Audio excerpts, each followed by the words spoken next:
میں اقبال کی شخصیت، ان کی جو شخصیت کی مختلف ابعاد ہیں، ان کو سمجھنے میں یہ روزنامچہ ہمیں کس طرح رہنمائی کر سکتا ہے؟ یوں تو علامہ اقبال کا جو شعری سرمایہ ہے وہ ان کی شخصیت کی تفہیم، ان کے جمالیاتی شعور، لسانی آگہی، تہذیب و تمدن کے ساتھ ان کی جو گہری وابستگی، ان سب کو سمجھنے میں ہماری معاونت تو کر رہا ہے. لیکن غالب نے وہ کہا تھا نا کہ ہر آدمی میں ہوتے ہیں کوئی آگاہ نہیں باطن ہم دیگر سے، کوئی آگاہ نہیں باطن ہم دیگر سے، ہر ایک فرد جہاں میں ورق ناخواندہ. اسی طرح ندا فاضلی کا ایک شعر ہے، ہر آدمی میں ہوتے ہیں 10-20 آدمی، ہر آدمی میں ہوتے ہیں 10-20 آدمی، جس کو بھی دیکھنا ہو بار بار دیکھنا. اچھا، خود اقبال نے ایک جگہ کہا ہے، اقبال بھی اقبال سے آگاہ نہیں ہے. زبان سے عام شعر ہے، اقبال بھی اقبال سے آگاہ نہیں ہے، کچھ اس میں تمسخر نہیں، واللہ نہیں ہے. یعنی کہ میں بھی اپنے آپ سے واقف نہیں ہوں. اتنا شعری سرمایہ، اتنا وافر ذخیرہ ہمارے سامنے چھوڑنے کے باوجود بھی اقبال کہتے ہیں کہ اقبال بھی اقبال سے آگاہ نہیں ہے، کچھ اس میں تمسخر نہیں، واللہ نہیں ہے. تو ظاہر سی بات ہے، انسان کو سمجھنا، وہ کسی نے کہا تھا کہ انسان کے باطن میں جھانکنے کے لیے ایک اور کولمبس کی ضرورت ہوتی ہے، جو اس طرح کی نادیدہ اور نایافت جزیروں کی سیر کرا سکے، نایافت زمینوں کو دریافت کر سکے. تو کہنے کے باوجود بھی، بہت ساری باتیں کہنے کے باوجود بھی، انسان کی نفسیات کی گرہیں، اس کی جو تہذیبی اور تمدنی شعور کی گرہیں کھلتی نہیں پاتی ہیں. تو یہ ہم امید کرتے ہیں کہ جو ہمارے فاضل مقرر ہیں، ان کا جو خطبہ ہوگا یہ ہمیں اقبالیاتی جو ادب ہے یا اقبال کی جو شخصیت ہے اس کو سمجھنے میں کچھ ہمیں اس میں معاونت فراہم کرے گا. دیکھیے، ڈائری جو ہوتی ہے وہ ایک بہت انٹیمیٹ چیز ہوتی ہے. جب آپ آبیتی لکھ رہے ہوتے ہیں تو آپ بہت غور کر کے، بہت سوچ سمجھ کی چیزوں لکھتے ہیں، لیکن اس میں اپنی عظمت کا اور تمنائی عظمتوں کا بھی لحاظ رکھتے ہیں کہ کہیں کوئی ایسی بات نہ لکھیں، بلکہ اپنی کوئی بڑائی کا پہلو ضرور رہتا ہے. لیکن ڈائری جو ہے یہ فوری طور پر آپ نے کوئی چیز پڑھی، کوئی چیز آپ کے ذہن میں کوئی خیال آیا، آپ نے اس کو نوٹ کر لیا، اور یا روزنامچہ جس کو کہا جاتا ہے، تو اس میں ایک طرح کا امیڈیٹ رسپانس ہوتا ہے، اس کو کہتے ہیں فوری رد عمل کا نقطہ نظر ہے. تو اس سے بہت سی چیزیں جو آپ کے بارے میں کہی جاتی ہیں اس کی تکذیب بھی ہوتی ہے، اس کی تائید بھی ہوتی ہے. میں حضرت موہانی کا ذکر کرتا ہوں. حضرت موہانی کی ابھی ڈائری ابھی پچھلے 1 سال پہلے آئی ہے، انگریزی میں ترجمہ ہو کے آئی ہے، اردو میں تھی وہ. فرانسس رابنسن نے اس کو ٹرانسلیٹ بھی کیا، اس میں ایک لیکچر بھی دیا. دیکھیے، حضرت موہانی کے بارے میں ہم لوگ سب جانتے ہیں، جو ان کی زیادہ تر حضرت موہانی کو ہم چپکے رات دن آنسو بہانا کے حوالے سے جانتے ہیں، لیکن ہم یہ بھی جانتے ہیں انقلاب زندہ باد کا نعرہ انہوں نے دیا، اردو محلہ انہوں نے نکالا، کانسٹیٹیوٹ اسمبلی کے ممبر تھے. تو یہ ان کی عظمت ہے. اب ان کی جو شخصیت ہے اس کے بارے میں کہا جاتا ہے بہت فخر و قناعت، اور بہت ہی سادہ تھے. اور علی گڑھ آئے ایک بار وائوا لینے، تو انہوں نے TADA نے لیا اور کہا میں پارلیمنٹ کا ممبر ہوں، تو مجھے یہ کھانا، میں رکشے سے آیا ہوں، یہ کھانا مجھے بس چاہیے. تو ڈائری جو آپ کی ایسی چیز ہوتی ہے جو انٹیمیٹ آپ کا ذریعہ ہوتا ہے آپ کے خیالات تک پہنچنے کا. تو اقبال کی جو ڈائری ہے یہ 1908 میں، انہوں نے 1908 میں وہ یورپ سے واپس آئے تھے، انہوں نے لکھنا شروع کی تھی. جاوید اقبال نے لکھا ہے 1910 سے انہوں نے لکھنا شروع کی، اور کچھ ماہ تک لکھتے رہے. پھر وہ سلسلہ منقطع ہوا، اور بعد میں شائع ہوئی. پہلی بار تو 1964 میں چھپی. جاوید اقبال نے ان کے کاغذات میں سے ان کو ملی تو انہوں نے شائع کی. اس کا انگریزی میں نام تھا اسٹڈی ریفلیکشن. اردو میں اس کا ترجمہ دلی یونیورسٹی کے عبدالحق صاحب نے کیا. پاکستان میں کئی ترجمے ہوئے، اور یہ اس میں 135 اندراجات ہیں، 135 اس میں انٹریز ہیں، جس میں مختلف چیزوں پہ انہوں نے اظہار خیال کیا ہے. آپ بیتی کہیں، خود نوشت کہیں، یا ڈائری کہیں، خطوط کہیں، یہ کہتے ہیں پرسنل رائٹنگز ہوتی ہیں. ایک پرسنل رائٹنگز ہوتی ہیں، لیکن اس میں ڈائری کا رول سب سے الگ ہوتا ہے. اور اگر آپ انگریزی کے حوالے سے دیکھیں تو بڑے بڑے جو رائٹر تھے، بلکہ اگر آپ 19ویں صدی 20ویں صدی میں دیکھیں تو آندرے زید کی ڈائری بہت مشہور ہوئی، اس کا حسن عسکری نے بہت ذکر کیا، فرانسیسی ادیب تھا. یا کافکا کی ڈائریاں بہت مشہور ہوئیں، یا ورجینا وولف کی. اور آپ پیچھے جائیں تو ولیم پیپس کے بہت سے لوگوں کی ڈائری آپ کو ملے گی. تو اقبال کی جو 135 اس میں انٹریز ہیں، اس میں انہوں نے بہت سے موضوعات کا اظہار کیا ہے، بہت سی چیزوں کا انہوں نے اظہار کیا ہے. مجھے 2-3 باتیں اس میں عرض کرنی ہے. اقبال کے بارے میں کہا جاتا ہے وہ فخر اور قناعت اور اسلامی جو اقدار ہیں اس کے بڑے وہ قائل تھے، اس کی سربلندی کے خواہاں تھے. لیکن یہ ڈائری میں آپ کو بھی پڑھ کے سناتا ہوں، اس میں بہت سی چیزیں ہیں جس میں انہوں نے اس تصور کی تکذیب کرتی، میں اس کے باقاعدہ اقتباسات بھی میں نے کچھ نوٹ کیے، آپ کو پڑھ کے سناتا ہوں۔ تو یہ ڈائری ہندوستان میں علی گڑھ میں ایک انگریزی کے اردو کے بڑے نامور عالم تھے، آپ لوگ اقبالیات کے بھی ماہر تھے، پروفیسر سلو احمد انصاری، ان کا رسالہ نکلتا نقد و نظر، اس میں انگریزی متن پورا شائع ہوا ہے۔ تو میں عرض کر رہا تھا کہ اگر آپ اقبال کو دیکھیں تو اس زمانے کے جو سیاسی صورتحال ہے اس کے بارے میں بھی آپ کو چیزیں ملیں گی، لیکن جو بنیادی چیز ہے وہ اقبال کے یہاں کیا ہے۔ اقبال نے یہ جو میں نے عرض کیا تھا، مغرب کے جو آپ حیات آفری اقدار جسے کہتے ہیں، فقر و قناعت، توکل، ہے نا، یہ اپنے کو پیچھے رکھنا، اپنے کو مٹا دینا، اب سیلف ایفیسمنٹ جس کو انگریزی کہتے ہیں، اس کو ہم سمجھتے ہیں بہت قابل قدر اقدار ہیں اور ان کو ہمیشہ فروغ دینا چاہیے۔ اب اقبال کو دیکھیے، جب وہ یورپ سے واپس آئے، اس موضوع پہ انہوں نے بہت تواتر کے ساتھ اظہار خیال کیا، کم سے کم 10-12 انٹریز ہیں جو انہوں نے یہ جو موضوعات میں نے بتائے اس پہ انہوں نے اظہار خیال کیا۔ شاعری میں جو کر رہے ہیں، طاقت کا ان کا سمبل ہے، شاہین ہے، اقبال کے بارے میں بہت سی باتیں آپ لوگ سب مجھ سے زیادہ واقف ہیں، وہ کہی جاتی، لیکن یہ نثر میں بھی ان کے یہاں دیکھیے کیا بنیادی باتیں انہوں نے کہی ہیں۔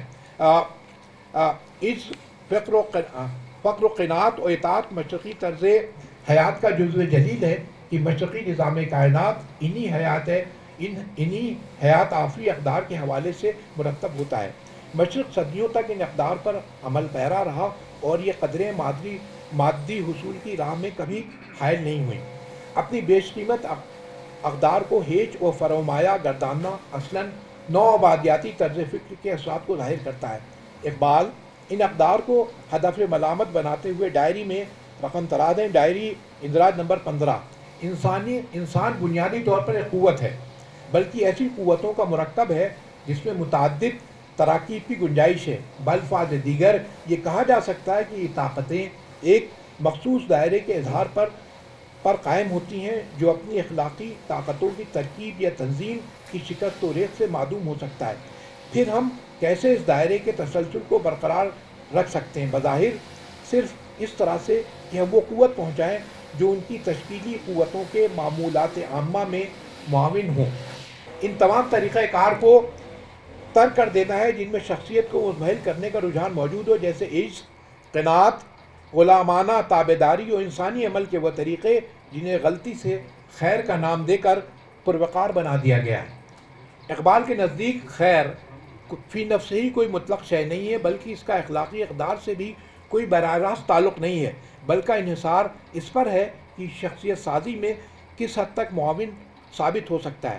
شخصیت انسان کے وہمی وجود کا نام نہیں، بلکہ اکتسابی شے ہے جو ہمیشہ خود افزائی کے دائیوں کو متحرک کرتی ہے۔ اقبال نے خیر و شر کے مقبول تصور کے عام تصور سے انحراف کرتے ہوئے لکھا، خیر کیا ہے؟ اقبال دیکھیں ڈیفائن کر رہے ہیں، وہی خیر ہے جو ہمیں شخصیت کا شعور بخشتا ہے، وہی شر ہے جو شخصیت کو کچلنے اور بالآخر اس کو نابود کرنے کا میلان رکھتا ہو۔ سچائی اقبال کے نزدیک سچائی کیا ہے؟ سچائی اقبال کے نزدیک طاقت کی مماثل ہے۔ فوکو کہتا ہے کہ صاحب پورا دنیا میں جتنا کھیل ہے سب یہ طاقت کا ہے۔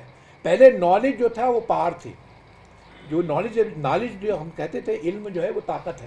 اب دیکھیے آج کا زمانہ ہے، فوکو کا ابھی ظاہر ہے 10-15 سال پہلے انتقال ہو، اس کی کتاب چھپی تھی آرکیالوجی آف نالج، اس نے اقبال کے بعد یہ بات کہی، اس نے بالکل پلٹ دیا، اس نے کہا now the power has become knowledge. جو نالجبل ہے، جو امریکہ کہہ رہا ہے، جو پاورفل ہے وہی نالجبل بھی ہے نا۔ تو طاقت کی جو پوری حرکیات ہے وہ اقبال اس کو کیسے ڈیفائن کر رہے ہیں اپنی ڈائری میں۔ تو سچائی اقبال کے نزدیک طاقت کے مماثل ہے۔ میشل فوکو کا ذکر میں نے کیا، اقبال کیا کہہ رہے ہیں اندراج نمبر 65 میں، طاقت جھوٹ کو مس کرتی ہے تو سچائی میں بدل جاتی ہے۔ ویسے بھی دیکھیے سچ کیا ہے؟ سچ جو ہے ظاہر ہم لوگ سب سمجھتے ہیں، سچ جو ہے انسان زبان کے ذریعے قائم کرتا ہے، آسمان سے بھی سچ اترتا ہے، لیکن ہم اپنی سچائیاں زبان کے ذریعے قائم کرتے ہیں۔ سچ اپنی جو کلچرل نیڈس ہے اس کو فلفل کرنے کے لیے زبان کے ذریعے ہم قائم کرتے ہیں۔ تو طاقت کا پورا جو ڈسکورس ہے مجھے لگتا ہے اقبال کے ہاں بہت بنیادی ڈسکورس ہے۔ وہ سمجھتے ہیں اقبال کو تاریخ سے بھی گہرا لگاؤ تھا اور اس کی غرض و غایت و ماہیت پر مسلسل غور و فکر کیا کرتے تھے۔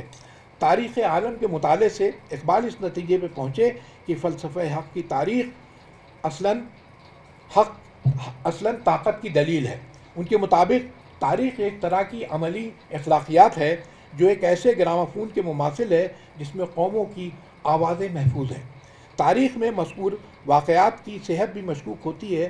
تاریخ اصلاً مورخ کی تعبیر اور اس کی ذاتی پسند و ناپسند کو ظاہر کرتی ہے۔ تاریخ صرف ان واقعات کے ذکر کو محیط ہوتی ہے جس کا بیان مقتدرہ کو خوش آتا ہے۔ اقبال کا بجا طور پر خیال تھا کہ تاریخ کی جو ڈاکومنٹری ایویڈنسز ہوتی ہیں، تاریخ کے استنادی شہادتوں کو بے چوں و چرا تسلیم کرنا ایک نوع کی سہل انگاری۔ اقبال کا کوٹ دیکھیے، کوٹ نمبر 15، تاریخ انسانی مقاصد کی ایک تعبیر ہے، اور چونکہ ہم روزمرہ کی زندگی میں اپنے معاصرین، اپنے احباب اور متعلقین کے مقاصد کی غلط تعبیر کرنے کا حق رکھتے ہیں، اس لیے صدیوں پہلے رہنے والوں کے مقاصد کی صحیح باز آفرینی تو کہیں زیادہ مشکل ہے۔ اس لیے تاریخ کے دستاویز بڑی احتیاط کے ساتھ قبول کرنا چاہیے۔ ڈائری کے مختلف اندراجات پر نظر ڈالنے سے اندازہ ہوتا ہے خدا، انسان، تاریخ اور تہذیب اقبال کے نزدیک طاقت سے نمو پذیر ہوتے ہیں۔ ان کا ظہور اصلاً پار پلے کی صورت ہے۔ ان کے مطابق اسلام کے تصور کا اساسی حوالہ بھی طاقت ہے۔ اب اقبال کا کوٹ دیکھیے، ہم محبت اور طاقت کے تصورات کے مابین کیسے فیصلہ کریں؟ میں سمجھتا ہوں تاریخ انسانی اور تاریخ کائنات کو بحیثیت مجموعی یہ چاہیے کہ ہمیں بتائے کہ ان دونوں تصورات میں کون زیادہ صحیح ہے۔ میں تو دیکھتا ہوں کہ تاریخ میں خدا نے خود کو محبت کے مقابلے میں بطور طاقت زیادہ نمایاں کیا ہے، اور میں خدا کی محبت سے انکار نہیں کرتا۔ میرا مطلب یہ ہے کہ تاریخی تجربات کی بنیاد پر خدا کو بطور طاقت پیش کرنا زیادہ بہتر ہے۔ اس نوع کے بہت سے دیگر اندراجات سے ظاہر ہوتا ہے کہ اقبال اس کائنات رنگ و بو کے رگوپے میں طاقت کے کھیل پار پلے کو جاری دیکھتے ہیں، اور اب آج جو پوسٹ ماڈرن جو رائٹرز، پوسٹ ماڈرن تھنکرز ہیں، چاہے فوکو ہوں، چاہے داریدا ہوں، اور چاہے ہیولاک ایلس ہو، وہ تو دوسری طرح کا مصنف تھا، یا لاکا ہو، ان کے جو تصورات ہیں اس کے آپ کو ڈانڈے اقبال کی فکر اس میں ملیں گے، جہاں وہ طاقت کے بارے میں کہتے ہیں کہ طاقت اصل میں ہے کیا۔ اقبالیات کو سمجھنے کے لیے ہمیں، کیونکہ اقبال جو ہے ملٹی ڈائمنشنل پرسنالٹی ہے، اقبال کو سمجھنے کے لیے صرف اردو ہی یہ ضروری نہیں ہے، یا صرف فارسی ہی نہیں ہے، یا انگریزی، بلکہ سوشل سائنسز، ہمارے جو سوشل سائنس کے طلباء ہیں، سائنٹسٹ جو ہیں، وہ اقبال کو زیادہ اچھی طرح سے سمجھ پاتے ہیں۔ اللہ کا فضل و کرم ہے، آج ہمارے یہ جرنلزم سے تعلق رکھتے ہیں پروفیسر صاحب آپ، تو آپ نے اقبال کو ایک بہت ہی عمدہ طریقے سے سمجھا ہے۔ ہم آج یہاں بڑے ہی محظوظ ہوئے، بڑے ہی مستفید ہوئے سر۔ تو ایک بات میں آپ کو سمجھانا چاہتا ہوں، میں کیا آپ خود سمجھتے ہیں، اقبال کو سمجھتے جو ہے، اقبال میں ہے، اقبال جو میں نے پہلے ہی ایک شعر کہا ہے کہ آگ اس کی پھونک دیتی ہے برناؤ پیر کو، لاکھوں میں ایک بھی ہو اگر صاحب یقین۔ اگر ایک ہی انسانیت کو سمجھ پائے، جو انہوں نے انسانیت کا ابھی ذکر کیا اسٹیٹ ریفلیکشنز میں، تو انسانیت کو، اپنے آپ کو، کائنات کو سمجھ پائے گا، تو اگر وہ ایک ہی ہوگا وہ انقلاب برپا کر سکتا ہے، ساری دنیا کو وہ مسخر کر سکتا ہے۔ کہ ہم سب جانتے ہیں کہ علامہ اقبال رحمۃ اللہ تعالیٰ علیہ کی شاعری فکری بلندی، روحانی گہرائی اور تہذیبی شعور کی آئینہ دار ہے۔ البتہ یہ چیز بھی قابل غور ہے کہ ان کی نجی تحریرات، بالخصوص روزنامچہ، ہمیں ان کی باطنی دنیا سے روشناس کراتی ہیں۔ ایک ایسا جہاں اقبال رحمۃ اللہ تعالیٰ علیہ کا فکری اور ارتقاء، روحانی کیفیات اور ذاتی مکالمہ پوری شدت سے جلوہ گر ہوتا ہے۔ اقبال کی ایک دعا ہے، میں بھی اس کو دہرانا چاہتا ہوں، بہت عام ہے، یا رب دل مسلم کو وہ زندہ تمنا دے جو قلب کو گرما دے، جو روح کو تڑپا دے۔ یہی تمنا، یہی تڑپ ہمیں علامہ اقبال کے روزنامچے میں بھی دکھائی دیتی ہے۔ ان تحریروں میں اقبال کا وہ پہلو سامنے آتا ہے جو عام قاری کی نظروں سے اوجھل رہتا ہے، ایک متفکر، ایک متجسس اور روحانی انسان جو مسلسل تلاش حق میں سرگرداں رہتا ہے۔